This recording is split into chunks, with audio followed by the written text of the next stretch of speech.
RSU 25 school board. If you'd all please join with me in the pledge of allegiance. I pledge allegiance to the flag of the United States of America, to the republic for which it stands, one nation, under God, indivisible, with liberty and justice for all.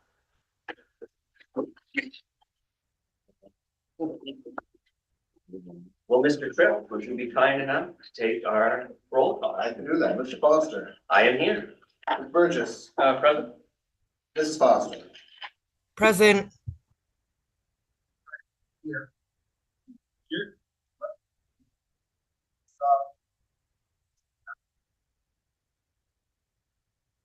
This is the time for public participation. We would like to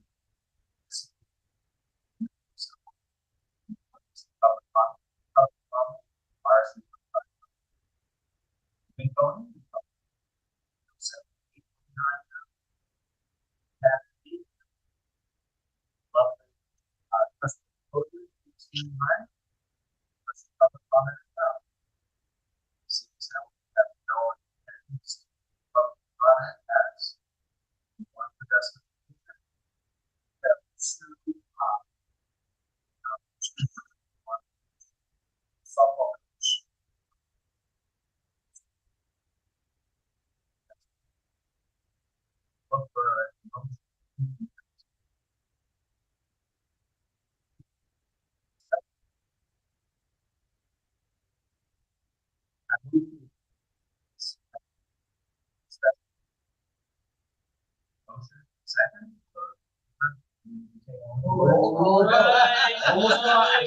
Almost caught me on the first round. Take a roll call.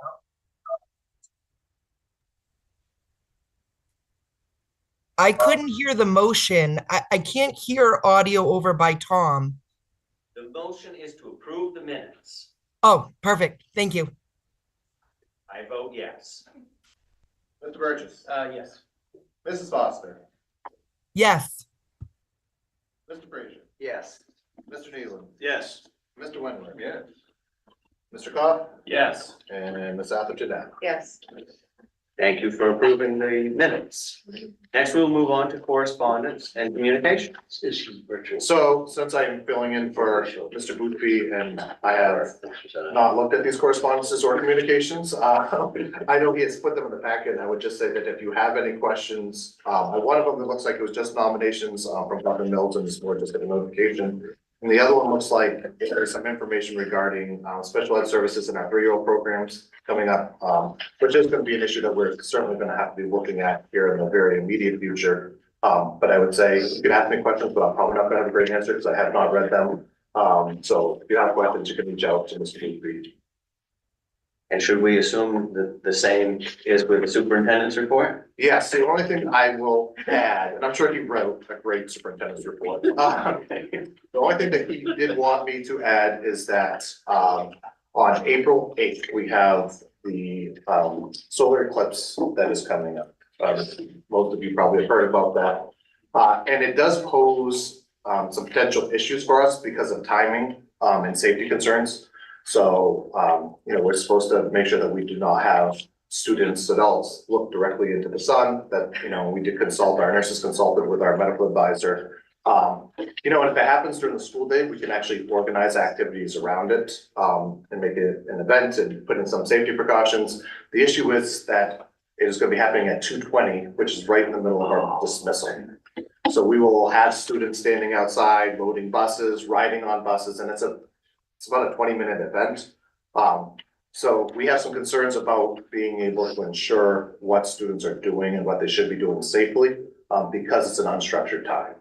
So we don't need to vote on this, but his recommendation and just, again, looking for some guidance on it, is that we'll do an early dismissal that day. That way families, students still can take a part in the educational experience to it if they want to. I know some people want to take a trip further up north where there's a little bit better exposure to it.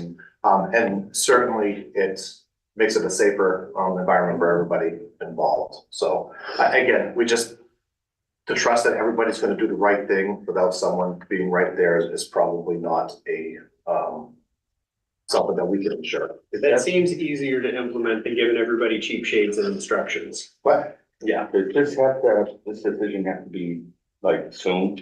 Because can we wait till the last minute for the weather? well, so yes and no. I mean, we're bringing it up now so that we're not waiting till the March school board meeting and then springing it on people for April 8th. People have to make plans. So what you don't want to do is wait until, and it's a Monday, so even if you're waiting till Thursday or Friday, that weather can change pretty quickly over the weekend. So I have a feeling like he feels like we should probably plan on having it, just making it known. That way, if families want to make plans and they want to go do something on their own, they certainly can do that. Next, we have the board chairs report. So February has been a fairly exciting month around this place. We had our cheer team came in 6th in the state. We had our boys basketball come 1 game shy of the playoffs, and it was a very nail-biting game at that. And then we had our girls go to the playoffs, which is the first time in how long, George? It would have been 2000 and I want to say 7 or 2008. Mr. Tracy. When did Bailey play? That's the graduate. That was class. It might have been That would be later. 2008. That was like. I was 2007. 2007, yeah. So Bailey's gonna been 2008 like or 7 Cam, he was 09. 09. So it must have been like 11 or 12, 12. yeah. Mr. Tracy was the girls' coach for that team. I remember they lost to Central in the quarterfinal Yep. game when we were in Class C, but Yeah. I just don't remember. They started to play. Bill Tracy was better one. Well, it Yeah. was so long ago It Sorry. was like 15. I was in Cam's class. Yeah. that the So was that. the girls' cheer team didn't know what they were even supposed to be doing because no one had gone. But it was a exciting time to go. We had, I'm going to say, the best band, the best cheer team, and the best student pep section of any team that probably ever went to that playoff. It was a real fun time. And if we get another chance to have this happen, in the next, decade or so, you make sure you get there because it is a good time. Well, you're not the only one that's saying that, because Ray Bouzier works, where the bands come in. He was an adult, he was Bangor adult ed supervisor for years. And I happen to be in the National Guard with him, so I've known him for years. And he has often told me, I wish Bucksville could get up here because they have the best pep band of any schools around. No, it was a great time. Now we'll go on to committee reports. Curriculum Committee. Abby, do you have something for us? We did not meet. Though, one quick note, not only do we have the best band, I think, but we have a really great music program altogether. I actually just emailed Mark Neslusen. They're looking for a choral group to sing with Foreigner when they come to Bangor this summer, and I think he should apply. Just throwing it out there. Next, we have the Finance Committee. The Finance Committee met right before this meeting. We discussed the budget to actual comparison, of which we are right on track. We also discussed the food service and the senior food service. Senior food service is still running in the hole a little bit, and Jim is going to be talking with them shortly. And the regular food service report that you have there looks like we are almost close to break even, but that is because we're missing a month's worth of expenses, so don't get yourself too excited. Other than that, does anyone have any questions for finance? All right, we'll go on policy. Policy did not meet, and it's just pretty common at this time of year as we work into the budget season. We kind of take a little bit of a hiatus and focus on that, and pick our work up as that budget season passes. Okay, we have facilities and grounds. Yeah, I'm gonna take over for Danny because he had some other commitments that night. A lot going on in facilities. The Miles Lane has a water booster pump that they've had forever, ever since they've been there. It's old and there are no more parts to repair it, and it keeps tripping out. And he means constantly, several times an hour, it trips out. To replace it, it's $60,000. So that's, hold on, there's more. Okay, good. Anthony has been, BIMS has been training Anthony on the new control system. Once he's fully, trained and it's up and working, he'll be able to do a lot of this remotely, directing the heat and everything, things like that. We have put an outside light up to Bucksport Middle School. It was brought to our attention that at night, when the basketball kids come out to get, during the crosswalk, it's pretty dark. And Anthony and I took a ride up right after the meeting and we went, yeah, it is. So Anthony got right on it and there's now an outside light there that really helps with the visibility. Coming up, we're gonna talk about the tractor bids and the research that we did. And the last thing is, at the Miles Lane School, there is an in-ground tank that DEP informed Anthony of that it should have been replaced a couple of years ago. It doesn't go by the same rules because it feeds the generator. So it goes by the rules of like a filling station, just because it feeds the generator. To remove it was quite expensive. And then Anthony was coming up and he was going to say, well, we can do this, and we can sub this and sub this. And he brought in experts and found out that, yeah, that wouldn't work. But we wanted to put it inside, and if the room would have to be a 2-hour fire resistance room and be all these shutoffs, and then you'd have to have an inspector there the whole time all these subs do it. So GAF-Tech, that's their specialty. So GAF-Tech is going to do it. And we've got to do it sooner than later so they don't put Anthony in jail because he's in violation with the tank and everything. It's going to be an outside tank with barriers around it. So it's going to be done. It's costly. That's it. Any questions for facilities? Did I leave anything out? The reason why we moved away from the plan with the indoor tanks was, one, the cost of ensuring that it was 2-hour fire rated would have been fairly prohibitive. And two, once we had done all that cost, we would still be subject to an inspection and they could tell us no. Yeah.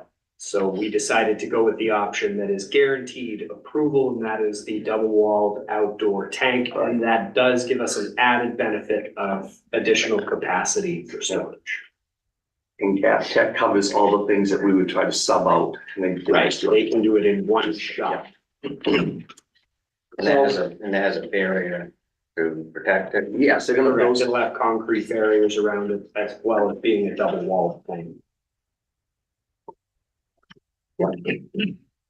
Any further questions on? So. Got HCTC? It's back to me again. To show you how important connections and relationships are, the self-contained trailer that HCTC has had for years is no longer roadworthy. So Bill reached out to K&B Automotive, whose son happened to go to HCTC a few years ago, and he's now an engineer at Nitro Trailers. So after meeting with him and going through his son, Nitro Trailers sold to HCTC a trailer at cost. Gets better. So KB Automotives and EL Shea said, well, we'll take care of the cost. So we got a brand new trailer free. And it all comes from having those connections with community people. Now the most important thing is, Name the trailer after. here we are, we have put K&B in. Bill Tracy is submitting an application, and if it's approved, starting in the school year 2025-26, HCTC would offer firefighting 1, firefighting 2, and EMT. That's great. And it would be done in conjunction with the Ellsworth Fire Department at their facility. And because their police station has moved, that all the classroom work would be done at the old police station.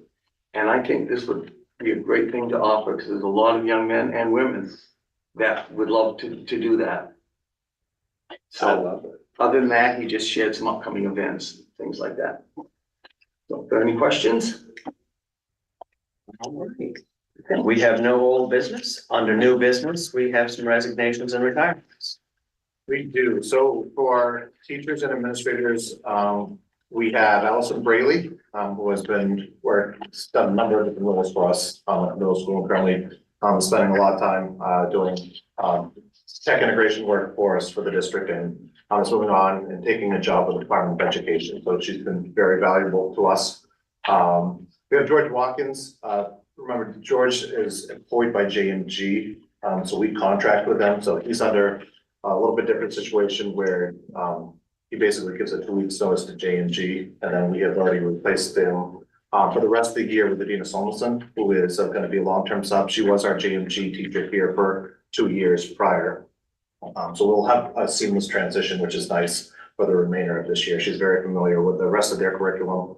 And then we have Mark Nesluston, who is eventually going to call it quits. You know, and again, we've heard what Tom said and others have said about, you know, what we heard at the Cross Insurance Center, but it's everywhere. I mean, whether it's our concerts, the number of times I had people call, emails from other superintendents over break that just said that your band is phenomenal, the music program is phenomenal. You know, I did the numbers the other day. I think we have, typically we have just around 40 students in our band. When you have a high school of about 340 students, you think about the percentage of students that are participating, you know, and that is a direct correlation to the amount of time and effort that he's put in over several years. So certainly gonna be big shoes to fill. Yeah, we're gonna have a hard summer for hiring. Yeah. And then for support personnel and coaches, we have Cody Davis, BMS baseball, Melissa Support for BMS assistant track coach, and Jared Copeland for BMS assistant track coach. So I would look for a motion to accept the resignations as presented with regret. I move to accept the resignations with regret. Second. We have a motion and a second, and so now we will enter a roll call vote. Good job. Still on with the program. Nice job. Mr. Foster, I accept. Mr. Burgess, Yes. Mrs. Foster, In favor. Mr. Frazier, Yes. Mr. Nealon, Yes. Mr. Wentworth, Yes. Mr. Cough, Affirmative. and Ms. Atherton down. Yes. Thank you all. Next, we have nominations. So for nominations for administration, teachers and support personnel, we have Heather McGinn, which would be a special ed tech, and Kim Blake, also a special ed tech. And then we have all of our spring coaches and other volunteers. We have Andrea McGarvey for robotics volunteer. For Foxborough High School, we have Josh Jackson, varsity baseball, George Watkins, JV baseball. He still will be doing that despite his change in careers. Softball, we have Michael Carrier varsity, Rich Rotella JV. Track and field, we have Matt Morrison, head coach, Jonathan Gagan, assistant coach, and Mike Garcelon, assistant coach. And then at Foxborough Middle School, we have softball, Kaylee Chafee, and track and fields, Madeline Hampton. Well, I move that we accept all the nominations as a block. Second. We have a motion and a second, and we will now go into a roll call vote. Ms. Foster, I accept. Mr. Burgess, Yes. Mrs. Foster, Yes. Mr. Frazier, Yes. Mr. Nealon, Yes. Mr. Wentworth. Yes. Mr. Cough, Yes. and Ms. Atherton down. Yes.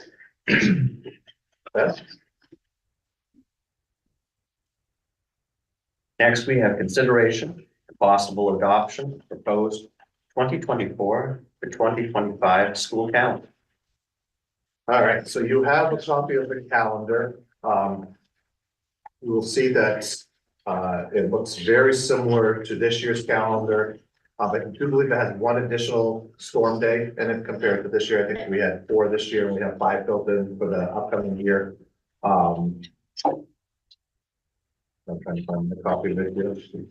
This has been run through, thank you. This has been run through the other superintendents, our curriculum steering committee, HETC is on board. So again, when we're building this, we have to make sure that we stay within 5 days. We can only have 5 dissimilar days with the other districts because of Hancock County technical staff. That's by law. This does give us a graduation date of June 6th. This year is June 7th. So again, very similar. And then we have use all 5 storm days. The last day would be June 16th, I believe, with a professional day for teachers on the 17th. But other than that, it's very similar to this year's calendar. And Abby, this went through your committee. Were there any concerns brought Nope. at that? No, it's very similar to this year's. There were no concerns. Everybody was in favor. Yes. What percentage of kids have to attend to have a concert? I'm concerned about the 2 days after Christmas break. That a lot of kids might skip out on that. Do you have to have half the kids in school have a count or? It's for the district and not by school. So, so for numbers wise, as long as we have the greater percentage of the district there, we're okay. Really, I think when they see consecutive days of low attendance rates, it's usually when the red flags come up. And we get below, I believe it's the 83% mark, 85. 80.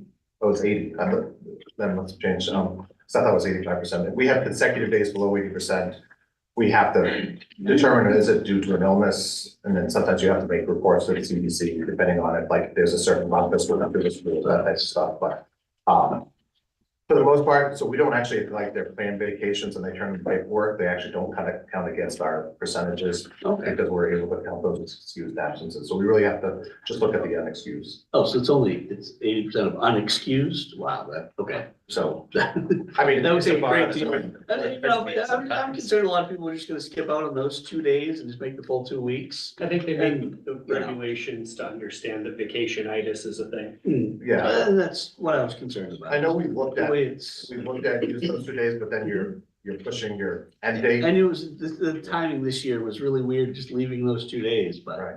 And we have to remember that June 19th is a holiday now. So if we push it to that, then we actually have to pay Yeah. staff holiday pay. So it really is beneficial to make sure that we get before that. And again, when you talk about not great attendance days, the later you get into June, the less attendance you have. Those are on probably the day the higher after. rated. So, Even if they're not. and I do think that one other change that we saw, that this is actually, instead of having a 3, 4, 5 start, so 3 days and 4 days and 5 days, I think this is a 4, 4, 5 start. So the first 2 weeks are 4 days for students, each of them, and 5 days.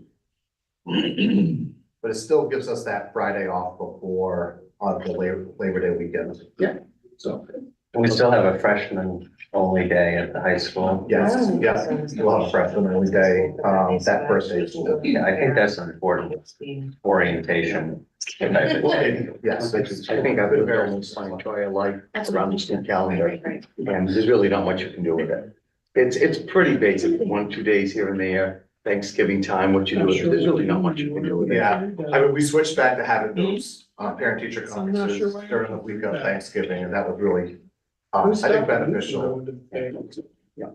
So then I would look for a motion to approve the calendar. I move that we accept the calendar for the 24-25 school year as presented. Okay, Second? we have a motion and a second. And did you get down? Yeah. We had multiple seconds. Yeah, well, On this side of the table. and then we will move into a roll call. Yes, Mr. Foster, I accept. Mr. Burgess, Yes. Mrs. Foster, Yes. Mr. Frazier, Yes. Mr. Nealon, Yes. Mr. Wentworth. Yeah. Mr. Coe, Yes. Ms. Atherton Dow. Yes. Thank you again. Next, we have senior trip discussion. Yeah, so, we have for you our senior trip, that they would like to do, that it will happen on May 1st. So it is not an overnight trip. It is going to be, even though they will be getting back very early in the morning, this will pretty much tie up 2 days for them. But they will be taking a bus down and basically spending the day in Boston. So the Red Sox actually have a certain day where they offer discounted rates for tickets for class events. So it was very much cost effective for us to choose this date. If people were in, why aren't we doing it on a weekend, trying to get tickets to a Red Sox game on a Saturday night? It's not nearly as cost effective as doing it on this Thursday night. There's a special rate for it. But because of that, they will be getting back, in the 1:30, 2 o'clock in the morning. So we will be excusing their absences the next day, coming into school. So they'll be taking off from here, so they'll come to school. We will be just like we normally, I mean, typically if it was an overnight, we'd be checking bags and all that stuff, but it's a down and back. So it's pretty straightforward, you know, they'll have a good day, they'll hit the aquarium, they'll go to Quincy Market and then they go to Fenway Park. To Wednesday, on the Thursday. Sorry, Wednesday, Thursday. I'm gonna raise a concern that I've had every year, and it's nothing we can do about it, because the number of students that attend. Yeah. And I just feel bad that it's not the majority of the class. I mean, as of right now, it's 22 students. It'll grow some. We're gonna be right in around 29 is the last number that I had. Yeah, What's what's the on my class? sheet's 29. Yeah. How many What's units? that? Just over 80, I think it's 81 right now, so. So I mean, and that's always bothered me. It's just something that bothers me. I feel class trip. The I didn't last get to time go some of these online. kids are I gonna be didn't go together. online. Huh? I didn't go online. Yeah. So I will say, and that's always the concern that Yeah. comes up It's just- every year, you know, and this trip especially, I mean, the costs compared to what the class trips used to be are very attainable. Nobody has to spend any money, so. I mean, obviously they can bring their own money if they want to get something while they're there, but everything is kind of built into this trip. And, you know, they vote on it, not everybody's happy, obviously, there's, you know. People want to do certain things, and they try to get as much into it as they could, so by adding in the aquarium, the Quincy Market. That does broaden it quite a bit. Better than Not what we everybody did. wants to go to Yeah. Sydney. Several years ago, you were probably teaching here when they went to Florida. Yeah, That was a hassle. yeah, it's, I mean, they went 2 years, they went to Florida. And my son was one of the groups that went. Yeah. I do believe that, my cousin, Josh Sears, one of the reasons why we don't do that. so. My sister is. It's a concern we have every year, but we have been able to get the numbers up a little bit from that original 22. It puts us right in about the 40% range, which is pretty typical for us on our strips. So, let me ask you this, Josh. Is this the only senior event, or are you going to have, I think it was called like senior picnic day, or? Yeah, so 2 years ago, and then the year before that, we had back-to-back years where we only brought in the senior class and had a senior day and some of that was COVID driven because we couldn't travel. And then the next year, it was actually just a choice from the students. That's what they wanted to do. You know, it's tough. I presented that idea to them as an option, you know, and they use that money to, we pretty much had an outdoor theme park. Here, we rented inflatable events and, you know, food trucks, and it was all catered. You know, this is what they voted on and what they wanted. And, you know, it's not, what I will say about those days, which I like, our attendance to the percentage was bigger, which was nice. But I also, you know, I tried to honor what the students want to do that year. And it was pretty clearly when they voted that this is what they wanted to do, as opposed to doing a senior day. So as of right now, I do not plan on doing the senior day because this is where they are using the funds to that. And it is already taking 2 of their days. What I think we may want to do as a board, is not prevent this trip from happening, but before any discussion of the future trip happens, you know, even before the senior class has their elections, as we determine among us if we want to change how this goes forward so that we can have more participation from the senior class as a percentage. Because I really like that senior day idea, but I wouldn't want to take away a class trip that somebody's already worked hard to put together and is supported. But I think we should start to think about doing something a little different here. If we consistently never get 50% of the student body to go, I don't feel as though that's really the class anymore, but a group of people. Well, even though that's a concern of mine, I think it has to be what the students want, though. I agree. Yeah. It has to be what they want, because it's their class trip, not ours, even though I'm even though I really am not happy that more kids don't go, I have no control over that. But I mean, It's just a a concern. lot of that I feel is choice too, like. Yeah, and if we do something else, less may go.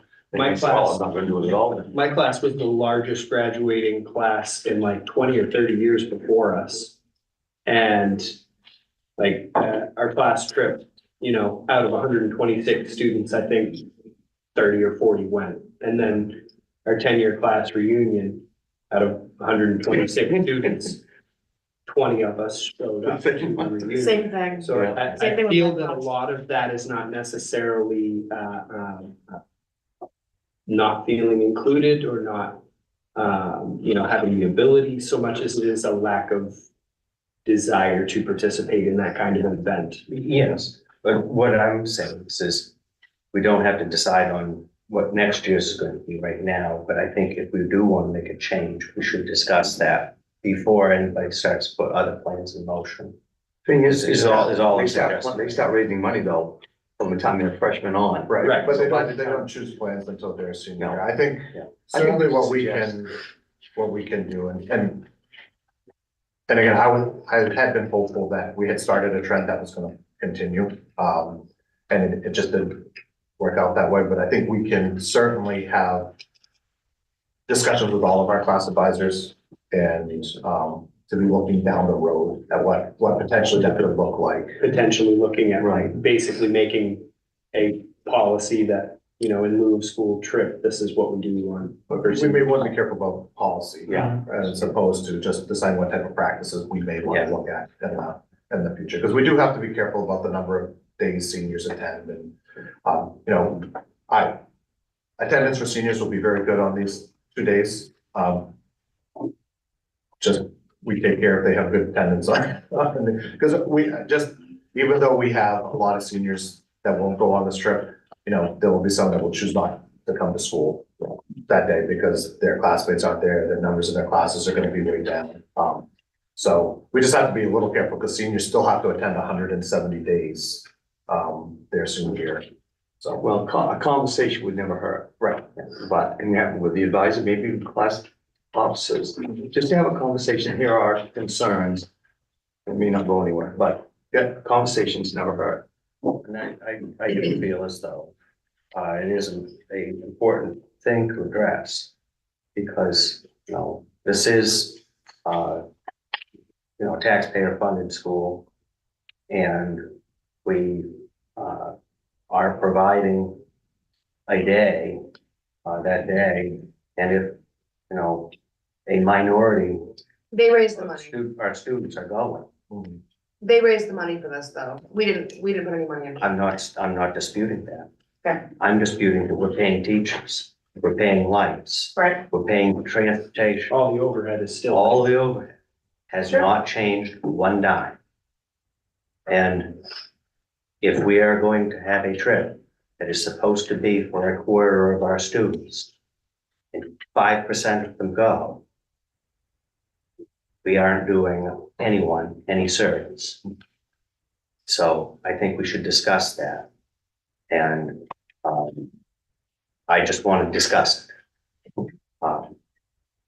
And I think there are other avenues that can be taken to give students a day where the entirety of the senior class has something to enjoy and have memories of, Sure. instead of just a minority of people who happen to be in the right voting group Mhm. to have won what party they wanted to attend. So what you're saying is we should look into an avenue of 2 different events so that kids that don't want to go to a No. baseball game. No, no. I don't want to call it an event. I want there to be an event that the entirety of the class gets to enjoy. yeah. It's been an ongoing discussion for a long time because there's a lot of feelings that people have both ways about it and it's, And I would say, you know, for myself, this would be a tough class trip for me to want to go to. And it is precisely because of what you just said. It's a baseball game. If you don't have any interest in a baseball game, That's a long run. It should be a long day you don't want to attend. Right. If you don't wanna see sea turtles, you don't wanna go shopping, you don't wanna see a baseball game, this trip ain't for you.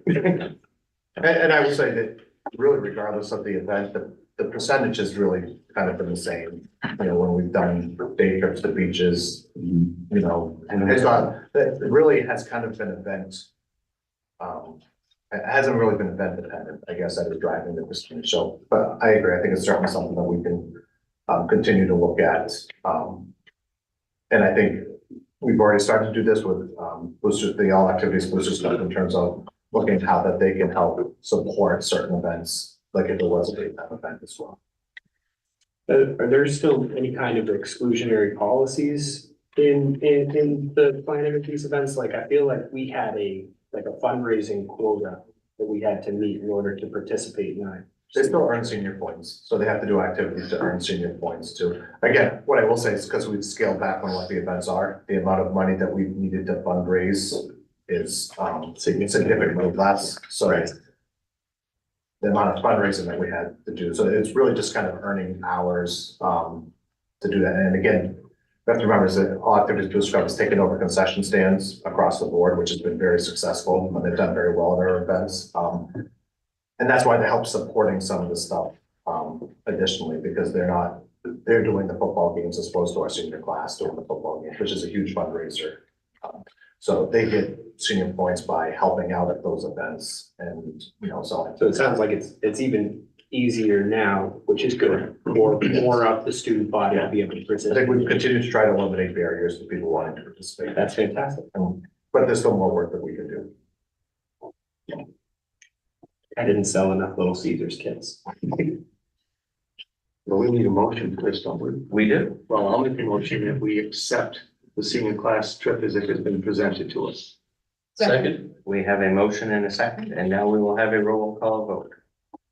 Mr. Foster, I accept. Mr. Burgess, Yes. Mrs. Foster, Yes. Mr. Frazier, Yes. Mr. Nealon, Yes. Mr. Wonderly. Mr. Coffin. And Ms. Atherton now. Yes. Thank you all. Next, we have consideration for a request to host a EF trip tour. All right, so we haven't had one of these in a few years again, because I think the last one was just before COVID. I think we had a trip that was approved that we never went on because they canceled the trip. So well, we just need to remember that these are not RSU 25 sponsored trips. So the information in the packet you have in front of you there is put together by the company EF Tours. They are an educational partner, so we have vetted them in terms of the background checks to make sure that they are reputable.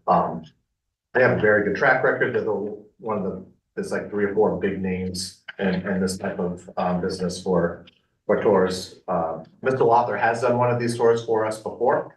So he is very familiar with working with the EF Tours. Basically, what we are asking you to approve is that they can hold meetings here inside the building with our students to provide this opportunity to them. But all of the liability, all of the money, everything is handled by this organization. So these are students that are choosing to pay for the trip. They may do some small fundraising activities for it that gets split out, but for the most part, students who sign up for this are paying their way to go. And we are really just authorizing, saying that they can hold those meetings here at the high school because that would be the majority of the people that would be doing it. But the big thing is like all of the liability and all of the organization is done by this company, which we have already approved as an educational partner. I remember in the history of these programs, we've had a lot of interest from 7th and 8th graders too. Are we gonna think about putting an invitation? No, so these ones, they put specific age ranges on these ones. Okay. So that you don't have to worry about having 18, 19-year-olds with 11, 12, 13 That makes sense. year olds. So they put specific ranges on these for that. Any other questions? I would look for a motion. Well, I move that we allow the EF tour trip group to host meetings at our schools, any school there. Second. We have a second? Yeah. Second. Okay. We have a motion and a second. Now we will have a roll call vote. Mr. Foster. I accept. Mr. Burgess. Yes. Mrs. Foster, I accept. Mr. Frazier, Yes. Mr. Nealon, Yes. Mr. Wentworth, Yeah. Mr. Cobb, Yes. Mrs. Atherton Dow. Yes. Thank you all. Next, we've got review and consideration of tractor purchase. All right, so I'm gonna lead on the facilities committee here because I have not been part of this discussion at all. But what I do know is that you have, we had three options here where we had to purchase a tractor. And Scott, you said you guys actually went up and. We actually went up and talked to them. We received the quotes and we wanted to check out the tractors and talk to them. So that Anthony and I took an afternoon and went up and did just that. And correct me if I'm wrong, this was all budgeted for in this year's budget. Yes, this has already been pre-approved money that was built into this year's budget. So out of the three options, I believe, Scott, that you said that the Bangor tractor and equipment, so, Correct. and that was 4 or 5, then the $40,000. Right. That had a higher lift capacity than some of the others. The one from Manchester, from, which one? Let me see. The Scots Recreation, the TYM, they quoted us on a 2022 model, 2 years older. Not as well known as a Coyote is. And the reason we have a tractor, we have a John Deere small one. I'm not sure if it's R325, if it's the town of Bucksport, who owns it. For a while there, we shared duties and it was so confusing. Because some people that worked on the grounds got paid for R325, some got paid from town of Bucksport. We had an issue with someone got hurt, the correct employer didn't. Whose supervisor was who? Yeah, and the R325 got fined. So Jim said, that'll never happen again. So we took over, even though they are town fields, except for the middle school fields, all the other fields are town fields. We provide the maintenance and everything for them. And it makes it a lot better. Now, one of the I don't know if any of you own a tractor, but it's amazing. Once you own a tractor, You want a bigger one? yeah, and you use it all the time. You think, my God, how did I ever get along without a tractor? So it's gonna be used all the time. One of the uses, the reason we wanted something with a good lift is we get a lot of deliveries throughout the R325. Out. And we have to hire Wadwells to come over to take it off the truck. So you've got that coordination, with the forks that will come with this, we'll be able to do it ourselves. And we don't always get a great, advance notice on when these deliveries are happening. Quite often is, we're 10 minutes out, we'll be there and it's when, What do we do? to get them off the truck. So. And that is a big part of the reason for the size of tractors that we're looking at, because we need at least a 1-ton lift capacity on the high lift on the front bucket to operate those forks and move the. This one is cargo. coming with weighted turf tires, which turf means we can go on the fields with as little damage as, I have Aggie tires. And if I'm on my lawn or in the field, and I turn the wheel, it digs, it ruins it. Also means you want chains for the winter. Yeah, we're gonna be able, the people at Bangor Tractor and Equipment gave us a great deal because they added a lot to this tractor that, like, they added the front assembly, which means we can put something on the front and hook up, have hydraulics to it. You can put a plow on it, you can change, you can put a snow pusher, you can put a snow blower. Costs about $1,500 to put this on. We don't have any of those implements yet, but we have the attachments there for it.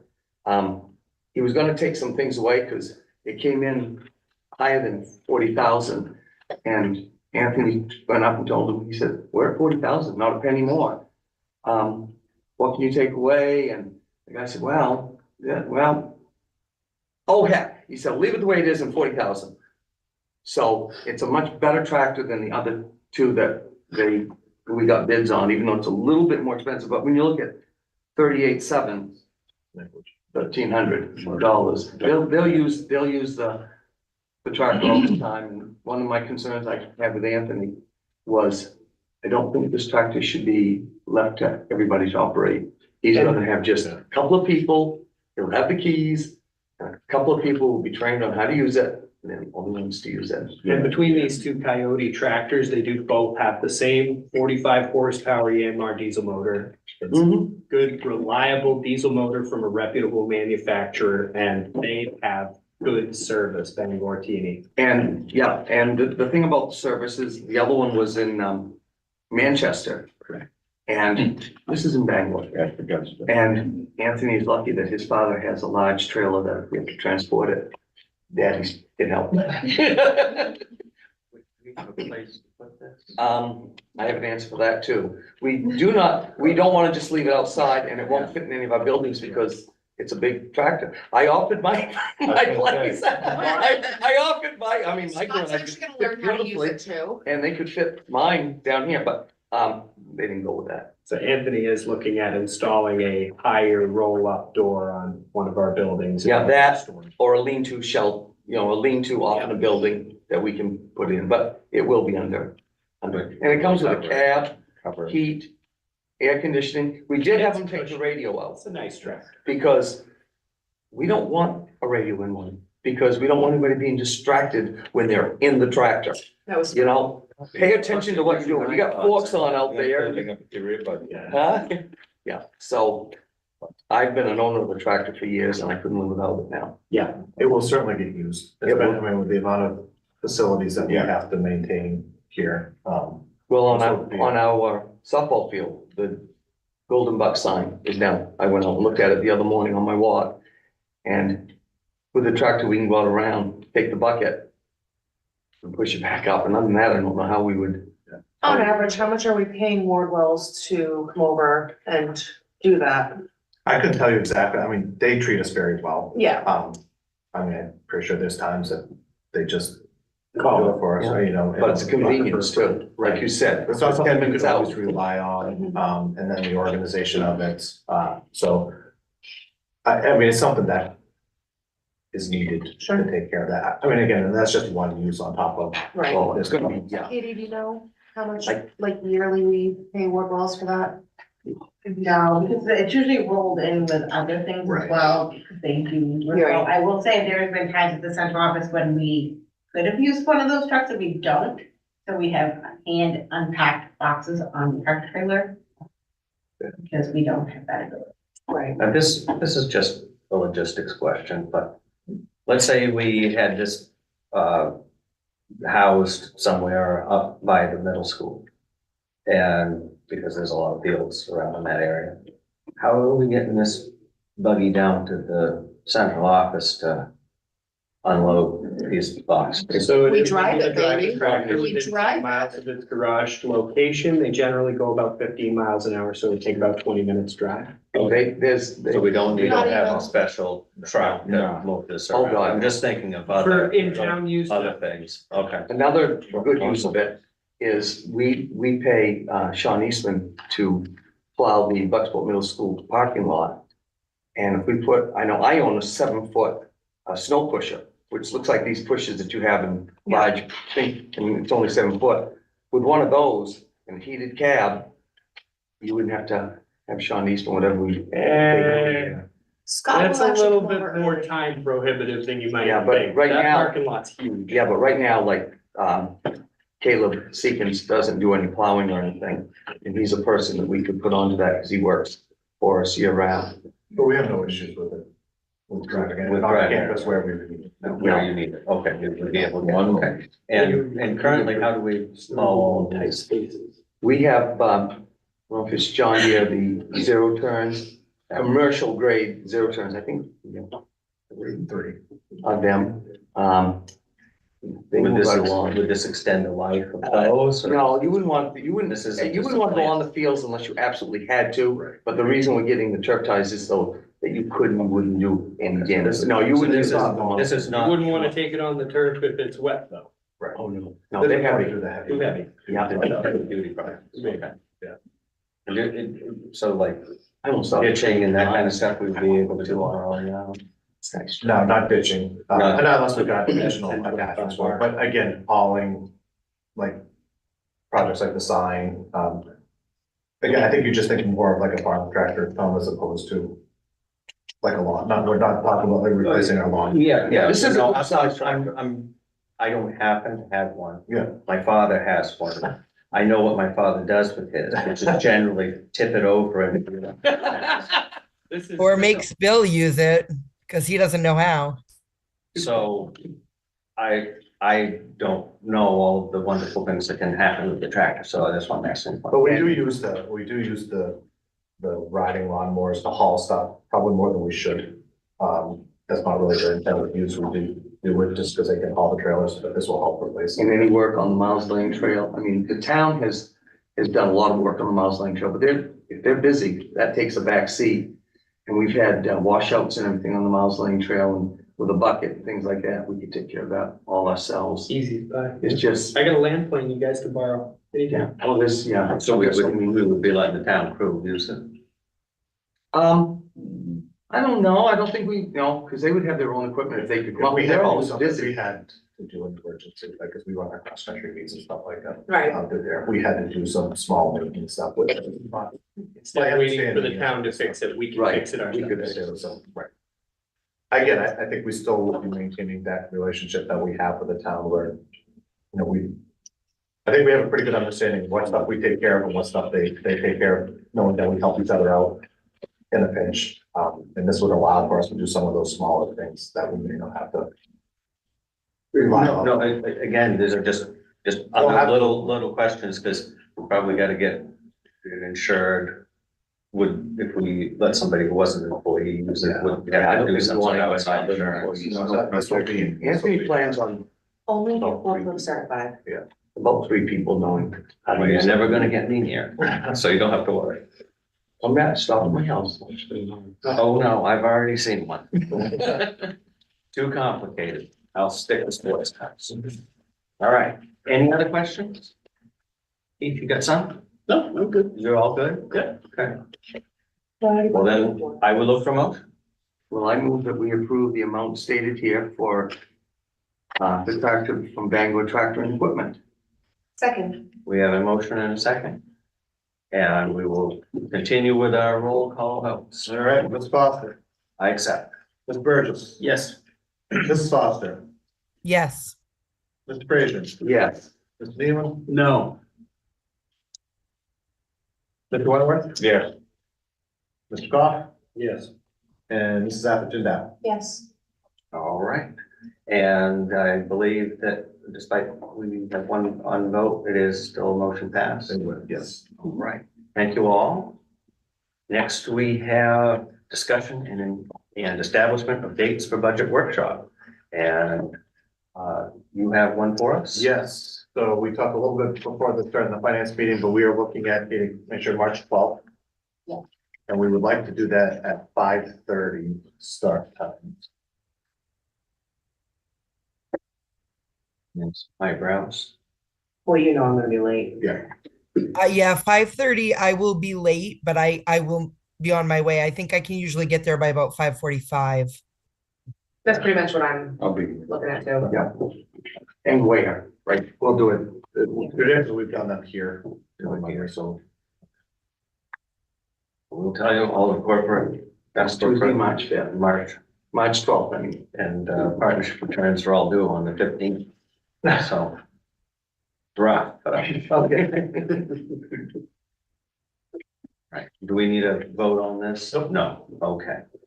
Then we can move on to the next one, which is first reading of policies, none. Second reading of policies. We've got 4 policies of which you've seen before. But we can read them on for you if you'd like. And these are all the 4 policies that, again, we've seen them sometimes all centered around the Hall of Fames and condensing them into one, and there has been no changes since the first reading. Well, I move that we accept the 4 policies as presented. Second. We have a motion and a second. We will move into a roll call vote for this. Mr. Foster, I accept. Mr. Burgess, Yes. Mrs. Foster, Yes. Mr. Frazier, Yes. Mr. Nealon. yes. Mr. Wentworth. Yep. Mr. Goff Yes. and Ms. Atherton. Yes. All right, thank you again. Now it's time for our administrative reports. So we've got my little cheat sheet here. We got Christina first. Good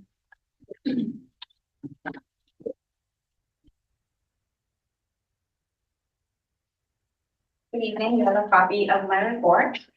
Just really quick, at the time of the writing of this report, I had not received an update on the $77,000 literacy grant.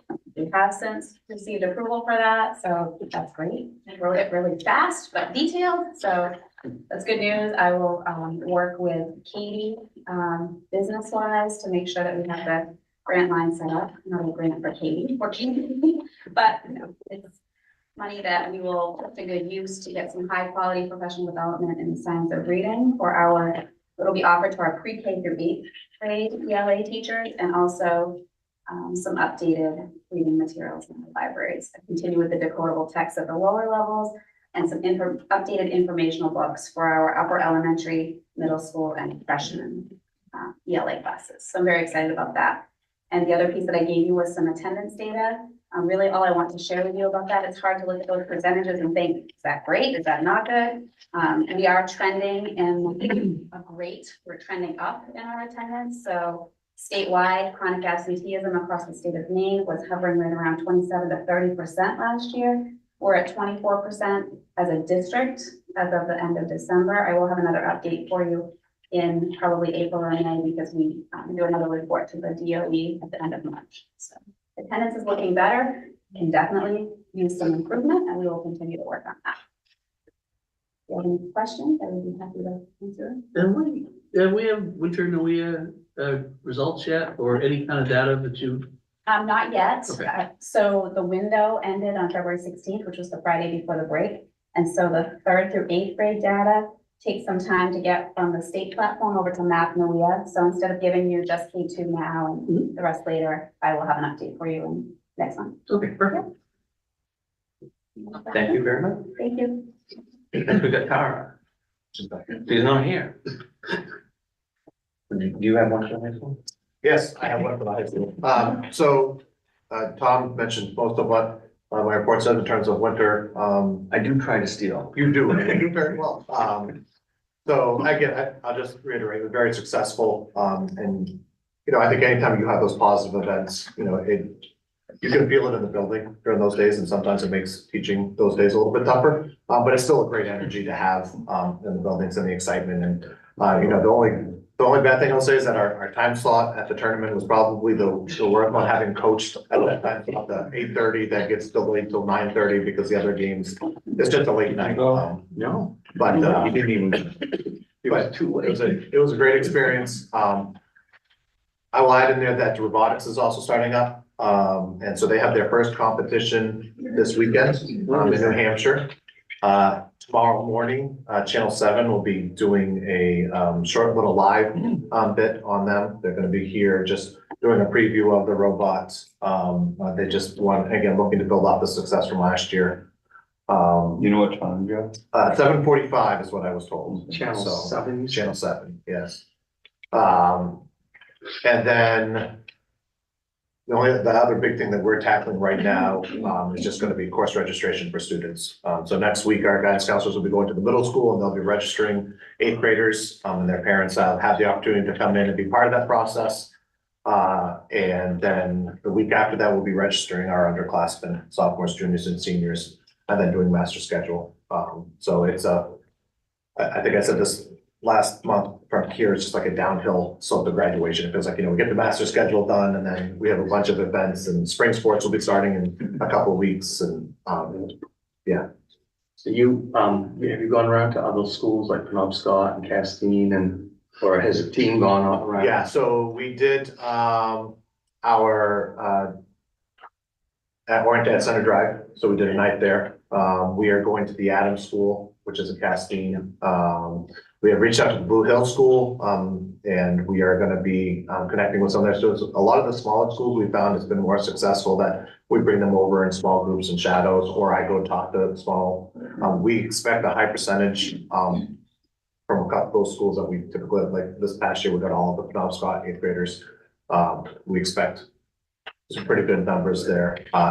And we've actually been able to work with Sue Falling through the bus company, and we have found a way that we can actually have a pickup point in Blue Hill for students that want to attend here. So it wouldn't be going to their house, it'd be adding 10 minutes onto one of our current runs, so we don't have to add a bus run, we don't have to add a bus driver, but we'd be able to bring in students from Blue Hill if they chose to come here. And we know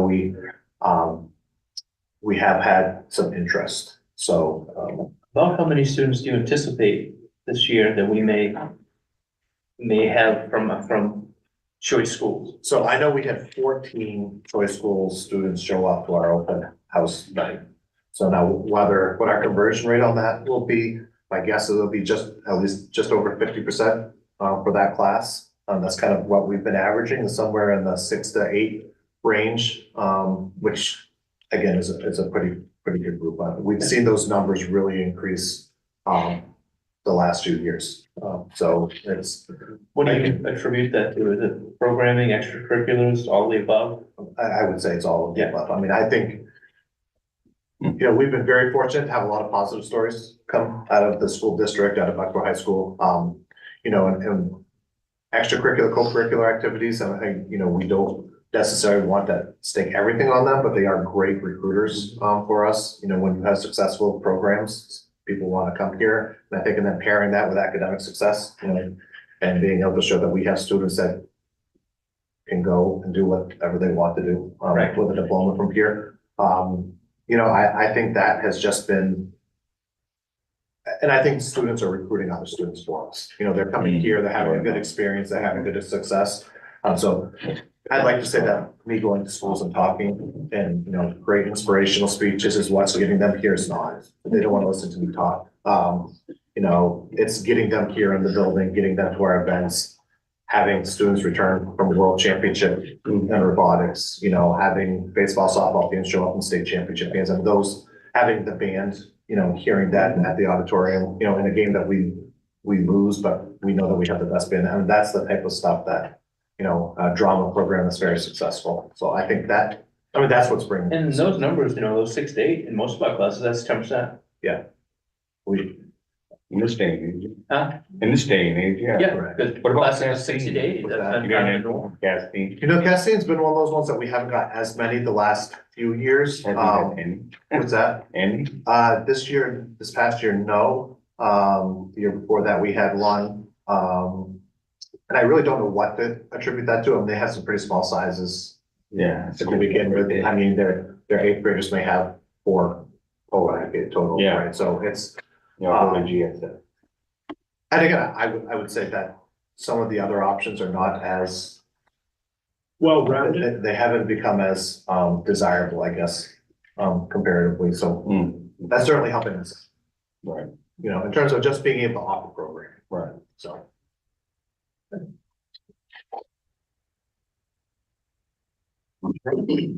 Next one we've got is Aaron. Good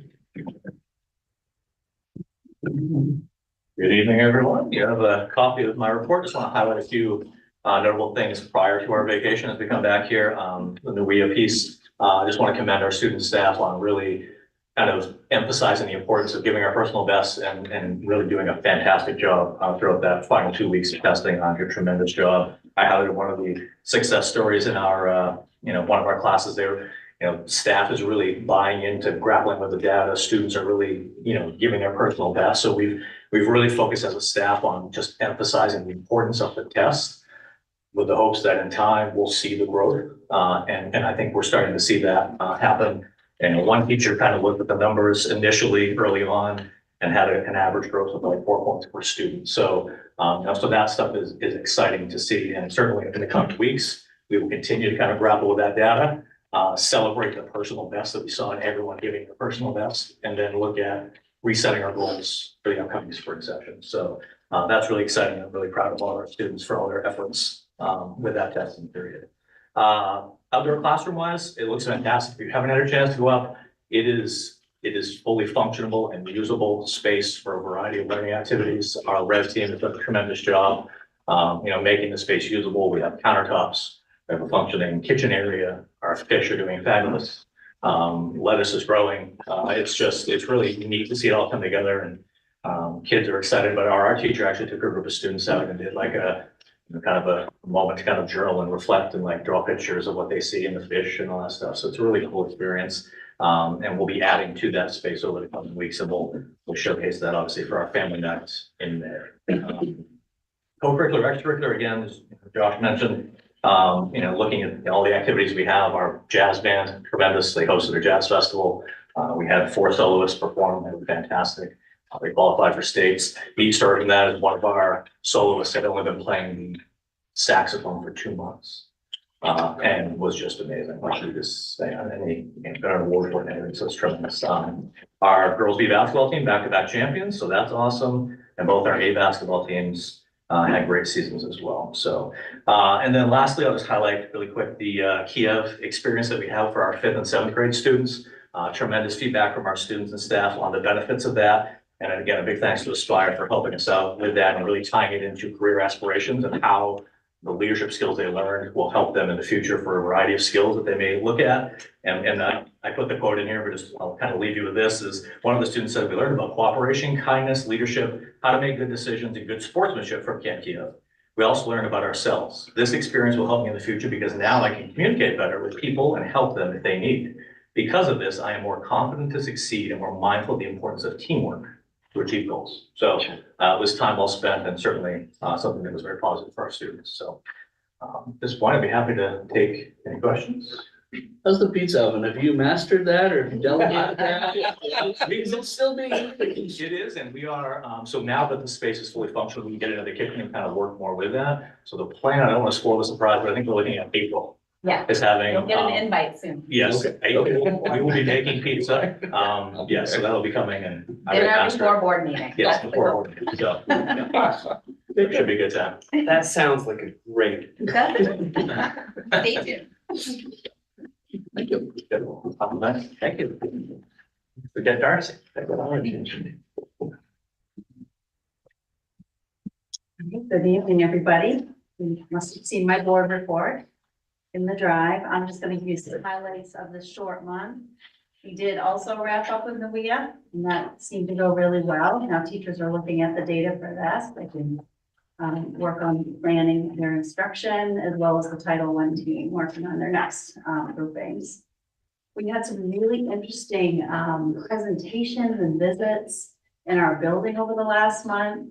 We had Burson Power visit. I think I mentioned that last time. That was and I got to see that presentation. That went really well.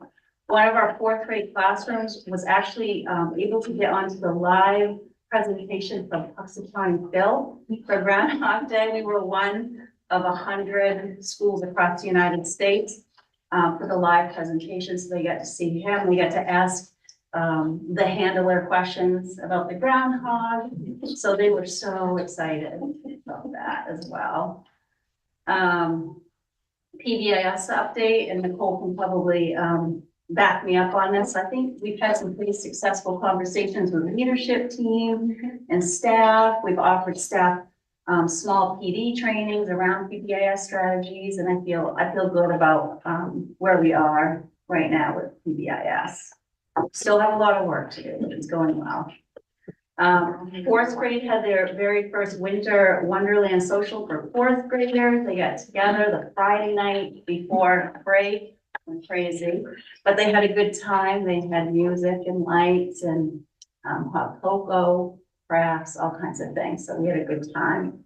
And then we brought back, the PTO brought back movie night in the gym. That was very full of the community. I was surprised. We filled the gym. I even had parents, I was working in the office while they were in there watching the movie, and I had parents pop into the office and say, this was awesome, this was fun. So that went really well. And then one of the most interesting presentations that the PTO also brought across the district was the John Bear Mitchell, who's a professor at the University of Maine in Native American Studies.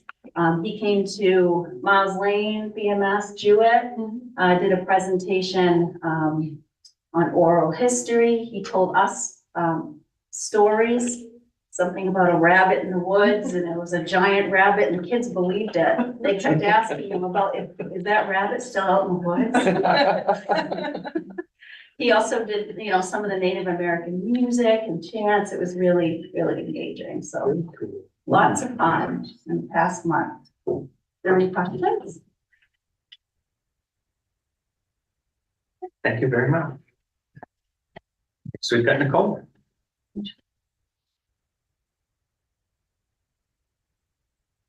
All right. Last but not least, the school. So we finished up Noea's, again, the kindergarten level, it's all about building stamina to actually do those types of assessments and looking at the data and getting the teachers buy-in that, why are we testing these 5-year-olds? But we are getting data from them, and then it can help to drive instruction. PBIS, like Darcy said, we've had some really great staff meetings actually, where we've kind of mixed up people, and we actually put out a survey the last staff meeting. Darcy and I were looking over the feedback earlier. That's why we were late, sorry. So some really positive feedback from the staff about how they like what we've been doing with some of our staff meetings, so we're pretty excited about that. On Tuesday, we have primary day, so we won't have kids in the building, but as I mentioned before, I'm taking this opportunity to take the pre-K and the K staff together. We're going to have an agenda where we're going to talk about strategies to bring it, to boost some registrations for pre-K and K, which thank you, Sue, for having that up on the board. We're already taking registrations. So please tell anybody that has young children that try to get those done early, because the other thing we're going to be revisiting is how we do kindergarten screenings and pre-K screenings, going back to some best practices, because with COVID and last year we didn't have Jewett to do it. We had to do it up at Miles Lane. So we're back at Jewett, and we want to try to get back to some best practices where we can go through those screenings and really be able to identify, you know, some needs ahead of time and how we're gonna make this list. So I'm really looking forward to using that time. We're also going to talk about the thing that's going to be on my brain for the next couple of weeks, getting ready for the children's fair. I'm anticipating that it's going to be even more successful than last year, because I know what I'm doing a little bit better this year. I already have 20 to 25 partners who've committed to sharing information. It was really easy, like all the people that participated last year, I just had to send out a blanket email saying this is what, you know, and they all respond, like they're all responding, we can't wait to come back to Bucksport. So I'm very happy about that. So that's gonna be April 6th, Saturday, April 6th. So maybe we'll have the banner out eventually, and just trying to spread the news on that. And Sue, we might wanna do something for the board out here too. Thinking of that while Sue's sitting in the room with me. Lastly, yes, John Bear came, but I wish Mr. Boothby was here. He came to the invitation from Miss Ramsey's class to come and read to them.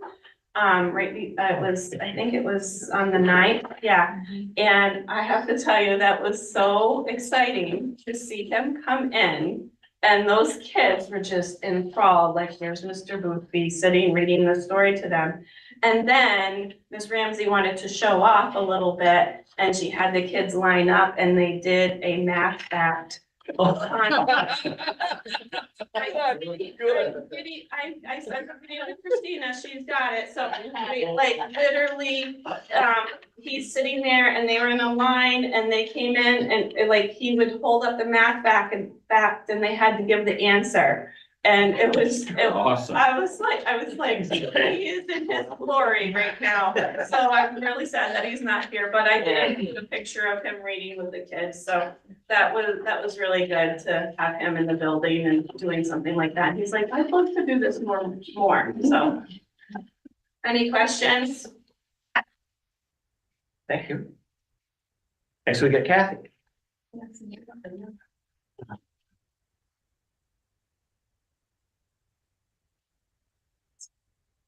You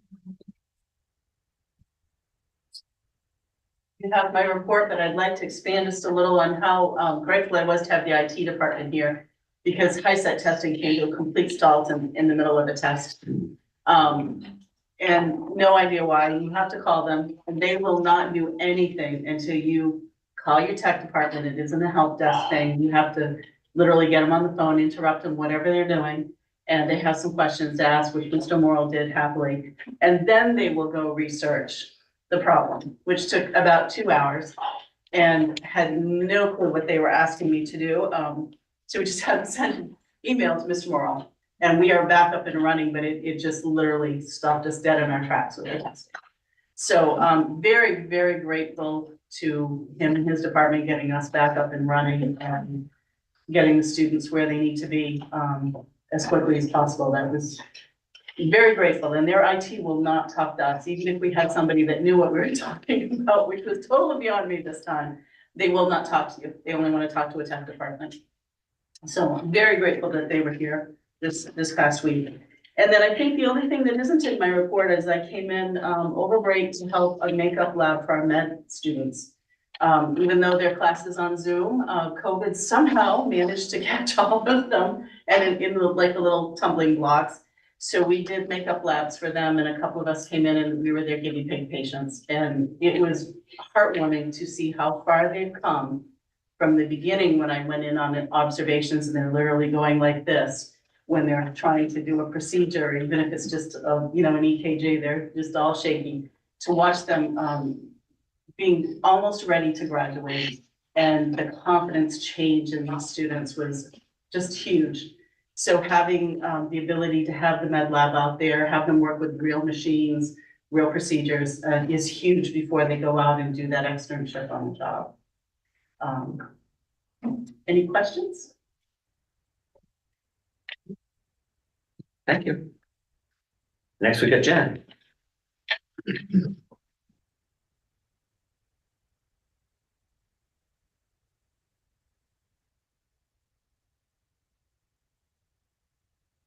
Well,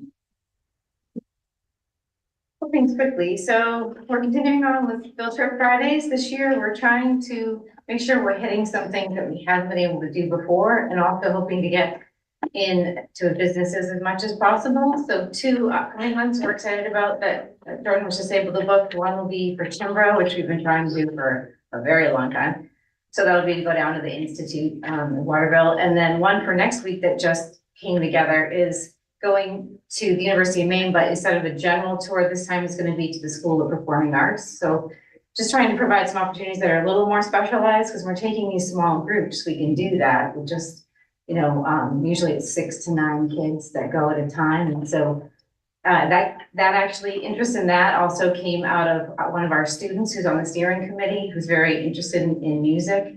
And they used to do trips and different things. And that is something that she had never seen, something like that as an opportunity for a possible school. So we were trying to see what else might be out there. And we were able to attend this past month a conference in New Hampshire called the Summit on Career Pathways. And that was Jordan and I who went under the umbrella of the JMG side. And then on the BHS side, Barb Ames and Katie Hunter and Mattia Manuel, who's at the middle school, were all able to go. And it was great because we were able to get some ideas to help us as we're beginning to transition into what the long-term plan for Aspire will look like. And this was New Hampshire. It seems to have quite I think a little longer history in doing this type of work than it happens in Maine. So it was a little bit like when we go to our local meetings, our statewide ones here, but they had extra speakers and so speakers from around the country that came. So I'm using quite a few of the things that I learned there to help us. One of which is, it's been a long-term goal for us to try to figure out a way to have students be able to have information that moves with them, that will help them as they're planning. And we're getting closer to that. So we're pretty excited that next week, the 8th graders will do an activity with their guidance counselor before the guidance staff from the high school go down to schedule their classes. So we really want to make sure that they see the broad range of opportunities and not just the things they might choose for 9th grade, but to see the bigger picture of what they might be wanting to do in the 4-year span, even though you can't sign up for those yet as a freshman, just to even know that they exist.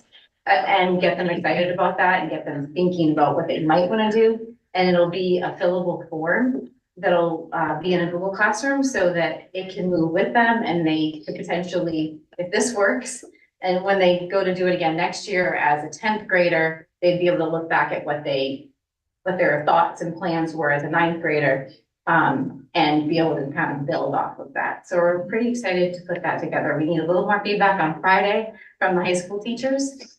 And then by Monday morning, we're gonna have the document ready to go. So I'm glad that's coming together. And we continue working on the sophomore trip. So we're looking forward to that, and I'll have much more to share about that as we get closer, but that'll be early April for that. So any questions? Thank you. And last but not least, we've got Jim Moore. Good evening. I did not submit a board report this month because the month got away from me, even though we had an extra week. But really, this month is a month where we're really supporting the other sections of the schools, as you heard from adult ed, and we're prepping for testing, finishing testing, and budget. Budget's a big part of what we do, trying to make sure we can predict all the bits and bytes and dollars and cents that we'll need throughout the year and do effective spending there.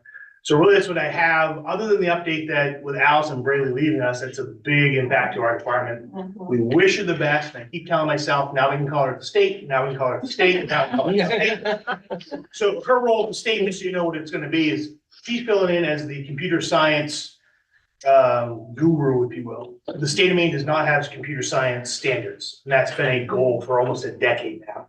And they just can't seem to roll that direction. So Allison, while here at the RSU, has represented the state of Maine, both in California and in, I believe it was New York, with us. So she's already been out there. So as Mr. Boothby said, when he got the letter, he said, well, that was right out of the ball. So we could see, even though it was competitive hire, she had been doing a lot of that efforts for the entire state while she's here at the RSU. So we're gonna miss her severely here. As you know, she was an ed tech with us. She grew through, became the library media specialist, and just said, no, let's do CS. And spun the whole thing on its head and developed what we have for a program now. And we can see, I spoke to Cindy Logers in my report for January, I believe it was.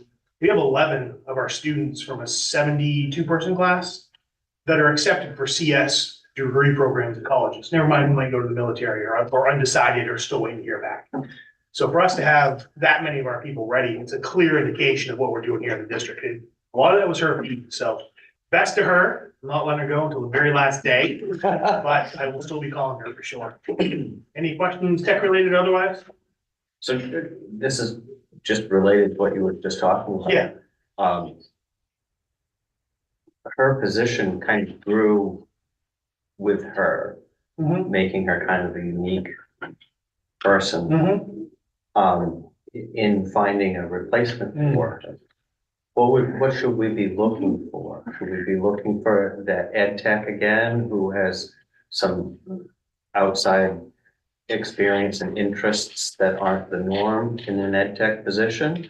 Or is there such a thing as a computer science teaching person? So that's gonna be a little longer conversation, because one of the things we have in the state was with no computer science standards, there's no computer science qualification. So there's no certified computer science teachers in the entire state. It's kind of like a business teacher. There you go, exactly. Or in most cases, shop these days because they no longer have that position. So since it's not established, we have a teacher filling their role because she's a good teacher, she's a qualified teacher, so we know she can do the job. But technically, it's not a certified position.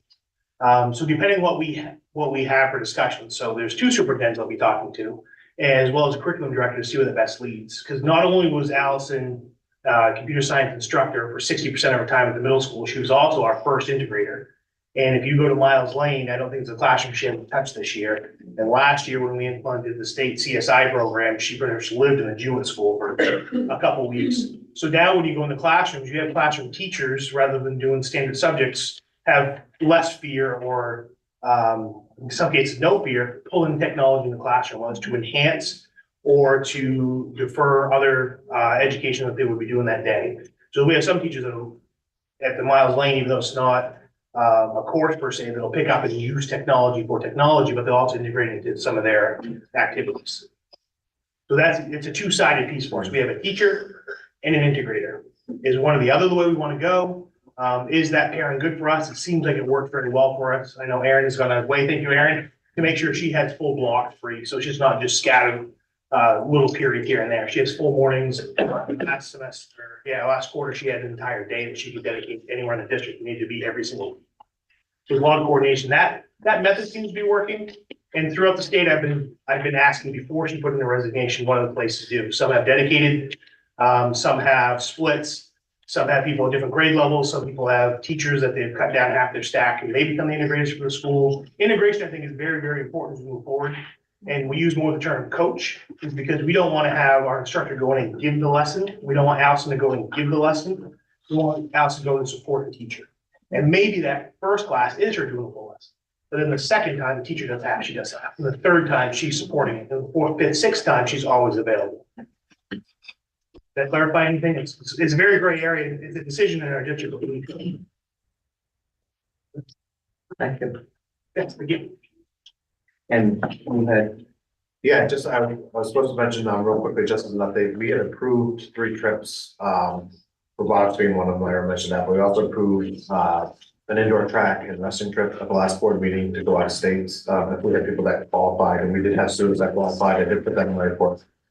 We had 3 state champions in wrestling, Willie Silver, Naomi Bragg, and Wyatt Weaver, 2 of which qualified for New England, so they'll be going to Providence this weekend. Nice. And then we had 5 indoor track athletes qualified for New England's, our relay team, president, make sure you got the names right here, and then Tasha Monreal, Caitlin Jellison, and then Haley Madison Rose, they won the state championship, so they qualified in Massachusetts. We have students all over New England this weekend, so my phone anywhere, just making sure that they're all safely accounted for. And then Gage Brunt's also qualified for New England's in the 1 mile. great. I think I picked up from Nicole, Jewett School's gonna be closed on the voting day, am I correct? Just so we all know that, in case Yes. people ask about Yeah. it. And we've, communicated with parents, but I'm going to be sending out another Reach My Teach probably several times this week so that they know that no kids will be in the building on that day. Okay. But staff will be there, so you're always welcome to say hi to us when you come home. Thank you. And so then next on our agenda is our calendar. We have got curriculum committee meeting on March 14th, 6:30 in the central office. Policy committee, I don't believe we're gonna meet at the meeting, kind of taking that hiatus from, as budget season is more upon us. sounds appropriate. Finance committee will meet on March 19th at 5:30 here. School board will also be at March 19th at 6 o'clock, also here. Facilities committee will be March 14th at 4:30 at the central office. Aspire committee will be at March 14th at 5:30 at the central office. And our budget meeting is going to be March 12th, 5:30 at 5:30 here. Do we have any other announcements? Okay. Then I would look for a motion to adjourn, and board members, if you wouldn't mind just sticking around for a few minutes after we adjourn. Move to adjourn. Second. We have a motion and a second, and we will do this with a roll call vote, which means gone all the way through without messing up. I'm so proud. At the beginning. They grow up. I accept. Mr. Burgess, Yes. Mrs. Foster, Yes.